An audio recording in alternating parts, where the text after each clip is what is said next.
Hello people of YouTubes. Welcome to a garage tour video. So this is going to be the first of a series of videos where I show you things that I've figured out over time and that I've set up in my home garage that I really like.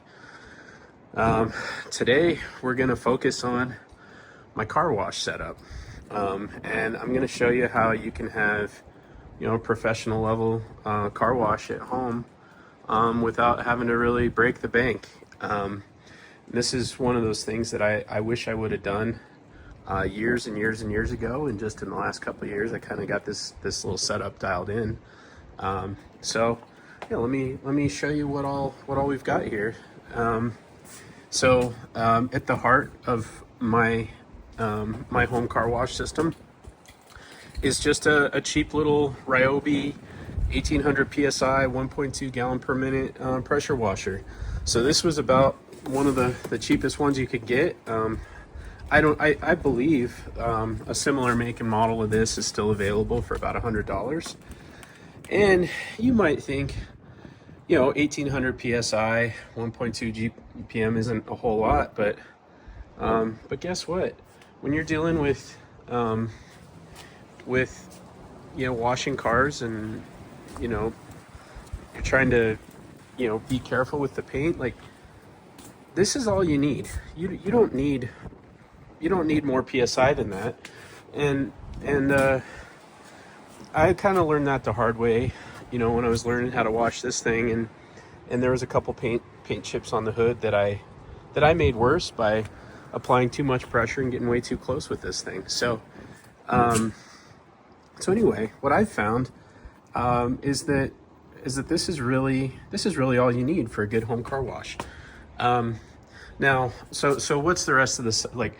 So when I bought this thing, it sat unused for years, and the reason that it did was because the attachments that come with it, they're just like a mess. You just have this this huge like coil of, it's just like a huge hassle to get it out. You have this hoses that are, the washer hose is all coiled up on this side. The power cable was coiled up on this side. And then it didn't come with this short nozzle here. It came with like kind of a long, ungainly, kind of nozzle. So every time I went to go use it, it was a freaking hassle. And so what was the end result? Well, the end result was I didn't use it.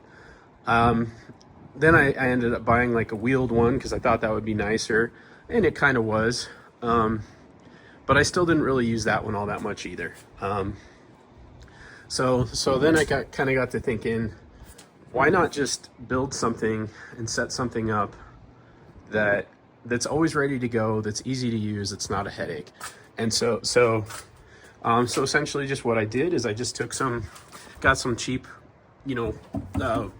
shelf brackets, a piece of plywood, and one of these workout mats just for vibration damping. Kind of put that all together and just set the pressure washer right on it. Right. Well, so that was one step to to making my life a little bit easier. But here's the second ingredient, and I really love this. This is the Giraffe Tools pressure washing hose reel, and there's very few of these on the market. This one I bought for about 125 bucks, I want to say. And it just eliminates the hassle of having to uncoil or roll up your hose. This is an automatic hose reel, and so it just makes it super easy to pull the hose out and to put it away when you're done.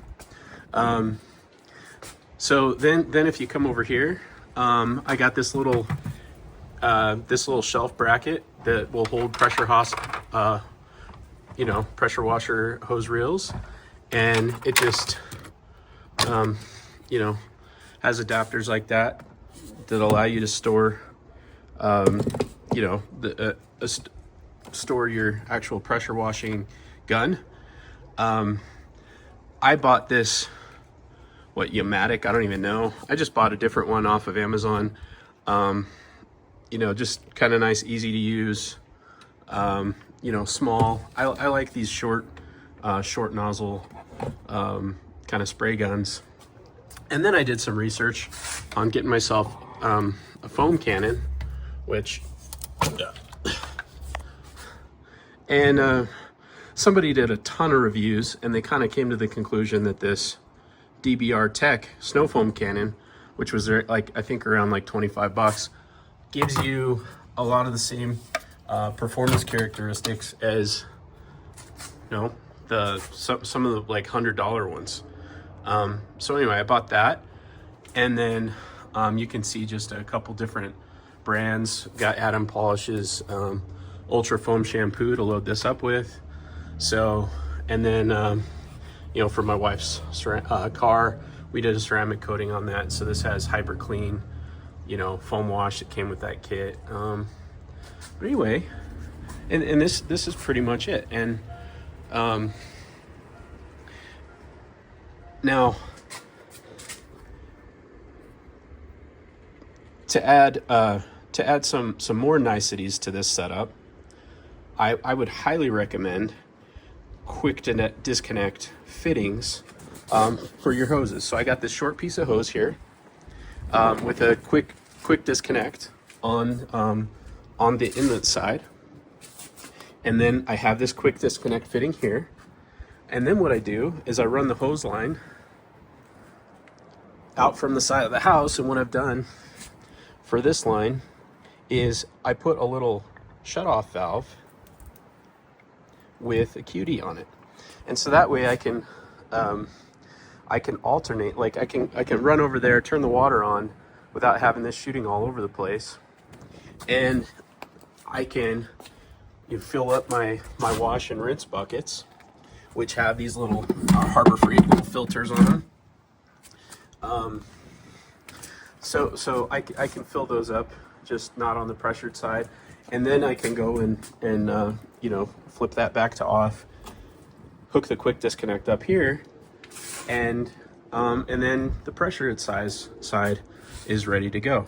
So add to that a couple 5-gallon buckets, again, for hand wash and hand rinse, which even like with a setup like this, you're going to want to do if you really are doing a good car wash. And then some big microfiber towels, and a bunch of microfiber, you know, different microfiber washing implements, I guess. Take your pick of what you like. But anyway, for the majority of the year, or well, at least until winter, this setup works beautifully. And so, you know, again, about $100 here, $125 here. And then I'd say, you know, with the rest, like add another 100, you know, for odds and ends. And you have a really nice setup that's, you know, it's super easy to do.